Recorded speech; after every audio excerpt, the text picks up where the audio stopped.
Welcome to Total Retail Talks, your podcast channel for retail knowledge.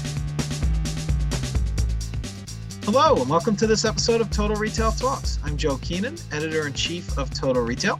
I am joined on today's episode by Ron Thurston, the author of the book Retail Pride, as well as a long-standing retail veteran. We're going to be talking to Ron a little bit about his upcoming Retail in America tour, which is going to celebrate frontline retail workers across the country. So thanks for joining me today, Ron. Awesome. Thanks so much, Joe. It's a pleasure that you and I have now, been speaking together for a couple different opportunities. It's a lot of fun with you. Yeah, no, this is great to have you on. And I should mention, Ron is also a Total Retail editorial advisory board member. So he helps to kind of guide the direction of this publication and brand as well. So thank you for that work as a last point to note.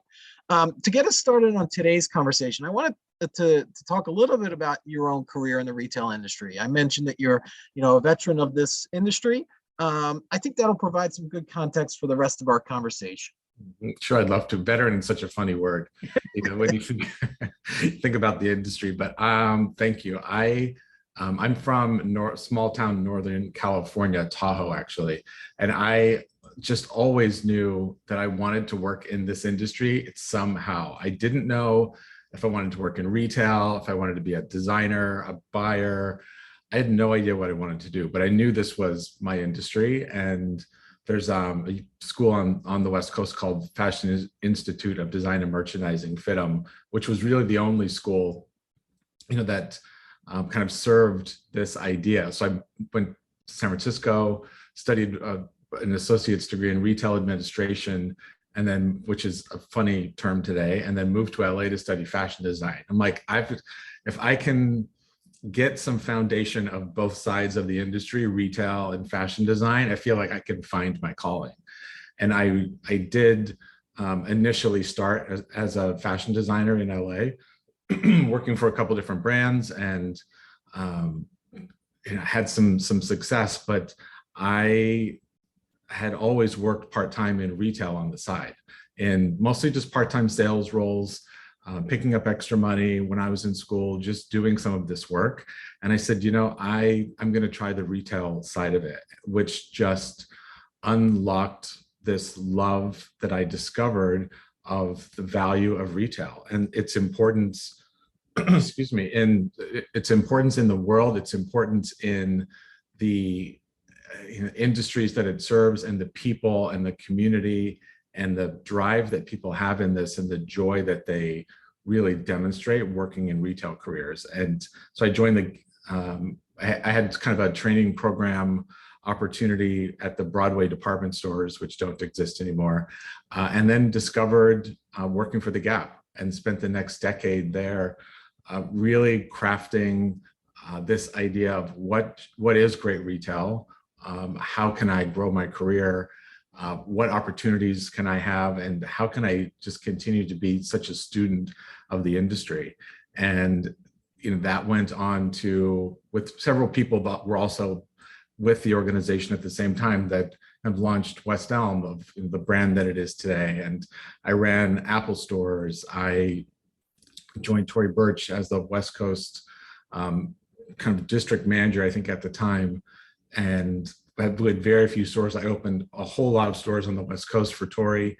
I moved here to New York to help start the retail side of the brand Bonobos, and what the guide shop model is today, which is so incredibly important and still sits in a very unique place as a business model in retail. I joined Saint Laurent to run North and South America. So at this point, I was really kind of had expertise in many different sides of it, of the industry and people and culture, and what it really meant to run and lead such an iconic, important brand. And then spent the last 3.5 years until middle of 2021 leading Intermix. Also really important brand in the history of retail, as the largest luxury specialty store women's business in the country, also owned by Gap at the time. And I I really think about my career in terms of skills versus the idea of bringing other people along, and the people that I followed and then continue to have that same responsibility of what can I do to support the careers, the important work, the brands that I work for, all of it in a way that really crafted my own skills. That's a great kind of background on your career. And you as you went through it, I'm thinking about all the diverse and influential brands that you've worked with and for over the years, Ron. It really kind of paints a good picture for our audience. So thanks for doing that. You talked about something that struck me is you kind of talked about this love affair that you've had with the retail industry. Talk a little bit about the initial attraction. What brought you into having that desire to work in retail, and then as you've been in the space for so many years, what you've grown to love about it as you've continued to work in the industry. Yeah, I think I figured out very early on that retail is it's this entire ecosystem of different skills that you need. And that for me was really appealing. So if you think about, as a store manager, I am responsible for a multi-million-dollar business, for leading a team, for HR, for store operations, for visual merchandising, for back of house functions, for loss prevention, most importantly, for creating a customer experience, for creating a culture, for how the store and the team show up every day. There's an enormous amount of responsibility that goes into every single retail location in this country, in the world, honestly. And when I became a store manager for the Gap I'm 26, 27 years old, I was like, this is so much fun. And at the same time, it's an enormous responsibility. And I knew that you can create something really magical within your own four walls every day of the year. And that what you do and how you show up has an enormous impact on that brand, but to not also then rely on the brand to dictate that for you. And that is a really important differentiating factor in retail versus many other careers, is that you own that experience within that four walls. You have every chance to do something great every day. And that's really where I fell in love with it. And I think the reason I worked for different kinds of brands in different product categories wasn't as much of a love for that product as a love for what that brand wanted to create and my impact on that and what I could do to help support it. Because there are a lot of brands that have incredible stores, and there are brands that have some incredible stores and some not incredible stores.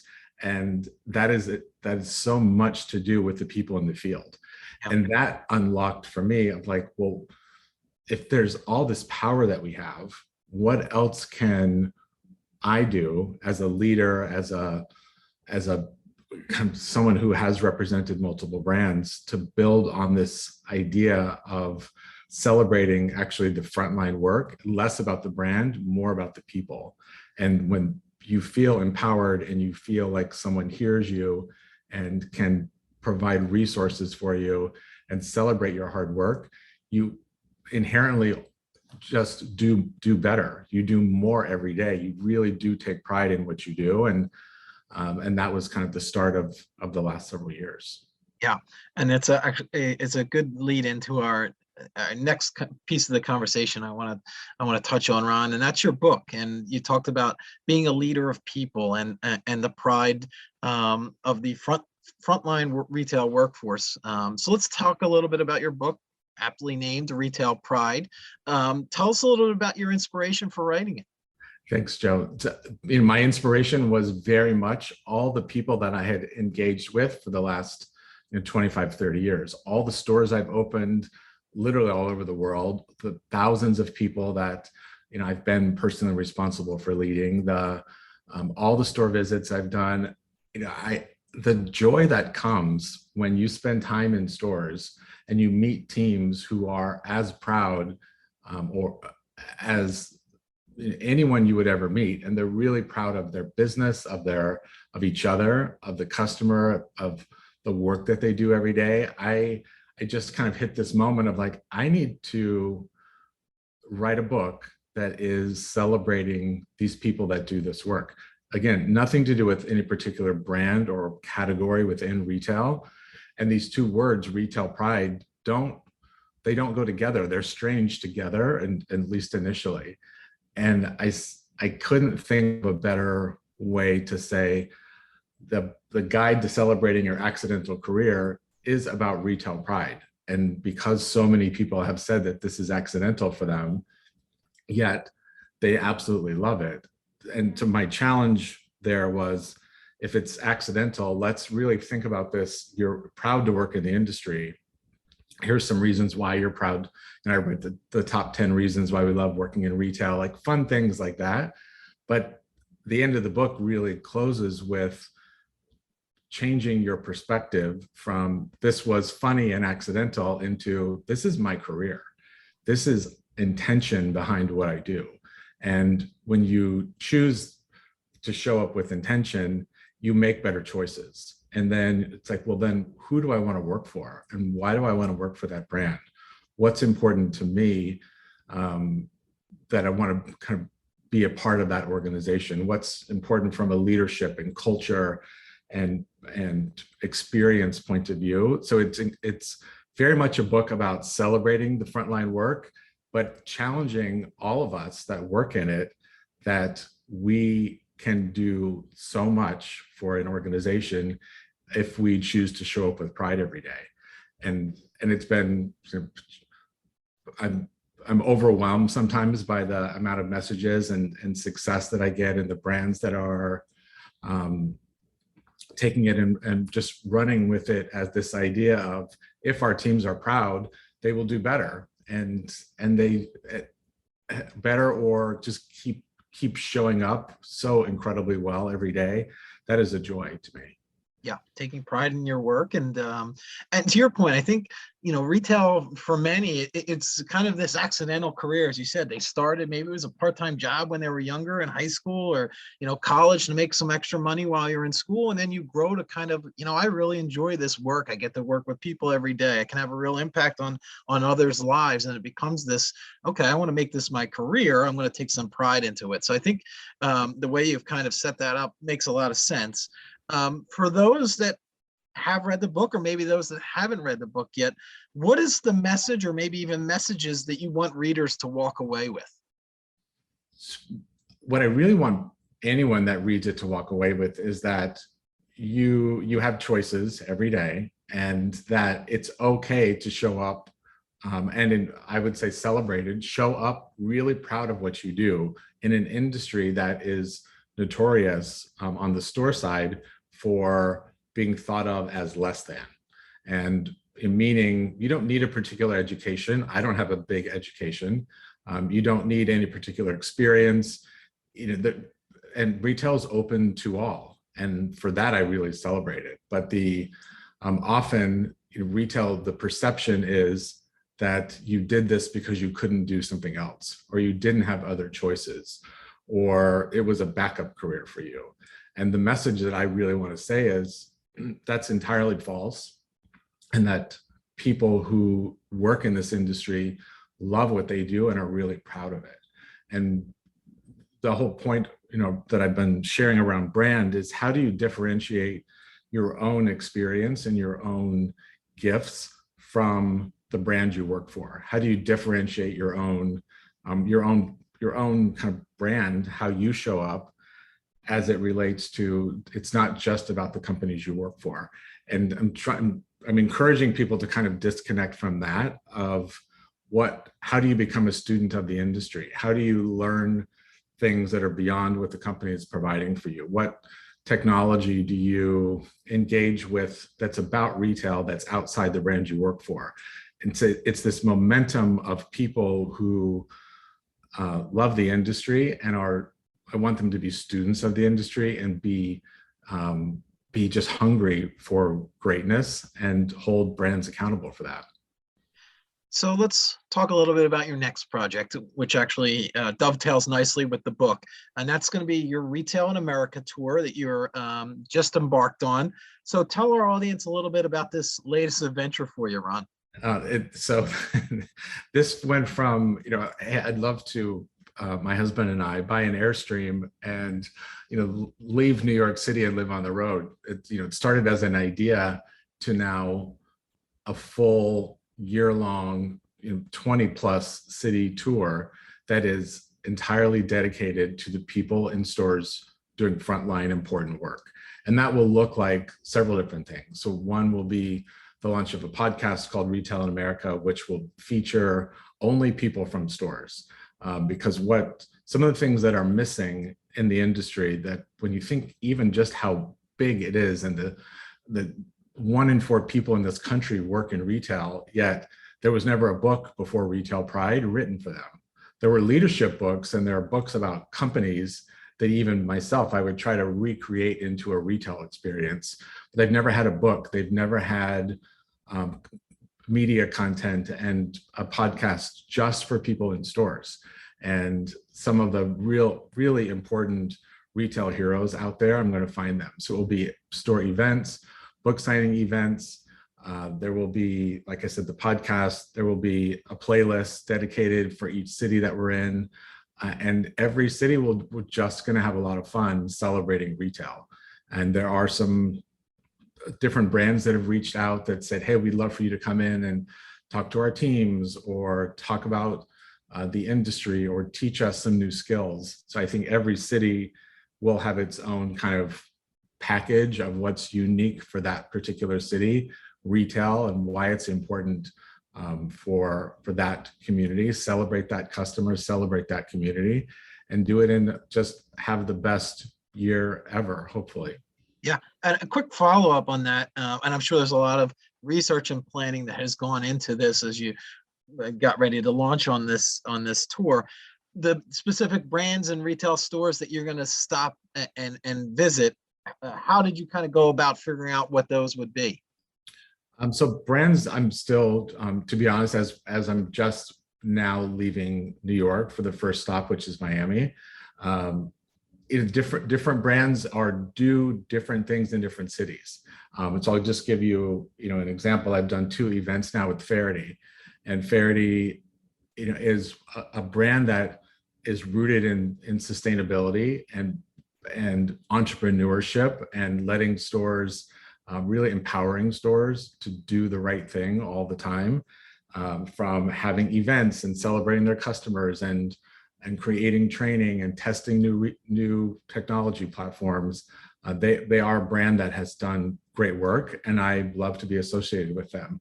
I'm doing an event in Miami with Reese London, who has this incredible spirit of kind of optimism and fashion, and really has such incredible teams. So everywhere along the way, I think there'll be different opportunities based on the city, based on what is happening at that particular time. So 2 components I want to ask on this next question, Ron. One, from your personal perspective, what do you hope to personally gain or even maybe learn while you're out on the tour? And then second, the frontline retail workers that you're going to be meeting with, what do you hope they get out of the experience? Mm-hmm. So I'll answer the second one first. What I want everyone who works in retail to hear, to see, to experience is that your work is important and your career is incredibly valuable. The opportunities for growth in this industry, from anything that you want to be, anywhere you want to go, different brands, is right here for you. Retail is, as I mentioned earlier, very open to all.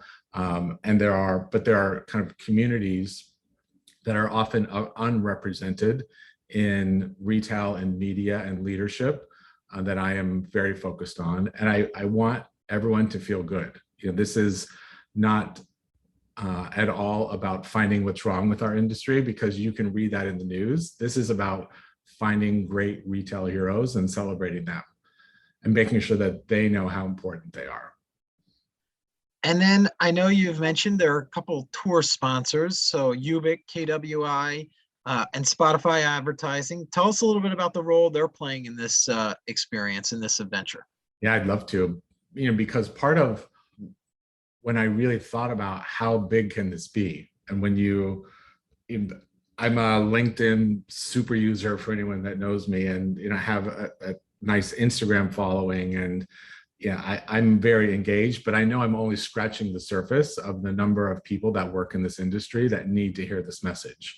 So my thought was, what are the brands that that are entirely dedicated to improving, most importantly, the employee experience, and secondarily, the customer experience in their stores? And through conversations, and I wanted to make sure that everything was complementary. Spotify Advertising was a really important part of this because they have a great ad platform. When you think they've got over 130 million unique visitors to Spotify, and that over half of their 400 million active users are on the ad platform, they have enormous power and reach. And to have them support the launch of the Retail in America podcast and the playlists and some of this work, I knew I could reach those people that have no idea who I am or have never read Retail Pride through Spotify Advertising. So that was part of it. Ubik is this incredible digital workplace for retail that is in over 80 countries and 300 brands, and their reach is really wide. And same, like their experience dedicated to employee training and development, employee kind of micro learnings, store communication, task management, all of those things that are really important for the employee experience and hence the customer, was something I certainly wanted to attach my brand to. And KWI as this incredible kind of turnkey omni solution. And I was a customer of KWI at Intermix. So I got to know the team over the last several years, and really important and powerful work that they do. When you think about POS and omni solutions, that having that done well has a dramatic positive impact on the store and the team and the customer. So these three all function independently and serve different purposes in the store, but are all really important, and I'm proud to be attached to them. Yeah, I want to follow up real quickly on the podcast, and that's going to be rolling out. So you're kind of going to be on the other side of this. You're going to be launching your own podcast and interviewing people. Tell us a little bit about kind of how that's going to work, Ron. I will. So I think what will be different than many podcasts, like I thoroughly enjoy conversations with you, and I've been so honored to do so many of these the last year and a half since the book launch. But what's important for Retail in America, these will all be done live, in person, and they will be filmed and recorded in the Airstream. So this tour idea of, let's have a campfire conversation with Ron. I will be living in campgrounds for this year. In this campfire conversation, people together talking about retail, great retail heroes, all in person. We've got a great kind of equipment set up, and it's going to be really special, and it never been done before. That will, I think, rise above some of the other noise out there about retail and about what's happening. And my goal is to find that real story and to find that joy that is so prevalent when you're in it, but you may not be as aware of it if you don't work in the industry. And that's what I want to uncover. Yeah, and I think it's going to be really interesting because you're going right to the source. You're going to be in there in the stores. You're talking to these people on a day in, day out basis. You're getting the real story, which is going to make this so authentic and unique, this podcast. So really looking forward to it. I'll close with this, Ron. For those that are interested in learning a little bit more about the Retail in America tour, including what stops you have planned, the events you have planned, as well as the podcast, what can you tell them, and where would you send them? Yeah, thank you. So if you go to retailpride.com, easy to remember. It's very me. You'll see the cities under each of those cities as as we kind of create content at YouTube and podcasts and other content will all go live on the site, and as well as other media that's listed, as well as contact me opportunities and events will all be listed on retailpride.com and on Instagram at retailpride. And if you subscribe on there through the website, then as podcast episodes launch and cities come next up, you'll hear about it, see images and video and a lot of this that the tour will represent. And if you're interested in being a podcast guest or hosting an event in that city with your brand, I would love to talk to you. Yep. It sounds like a great opportunity for the brands and retailers out there in the audience, and for you and for those that are going to be a part of it. Also sounds like a lot of fun. So I want to take the opportunity to thank Ron Thurston again, who is the author of Retail Pride, as he embarks on his upcoming Retail in America tour, for joining us and taking some time out of his schedule. So thank you, Ron. Thank you, Joe. It was a pleasure. Thanks for listening. For more information on this podcast, please check out our podcast channel page at mytotalretail.com/podcasts for show notes. Total Retail Talks is available on Apple Podcasts, Google Podcasts, Stitcher, and Spotify. Make sure to subscribe on our podcast channel page as well. If you've enjoyed this episode, please take a few moments to rate and review this podcast. Thanks, and until next time, this has been Total Retail Talks.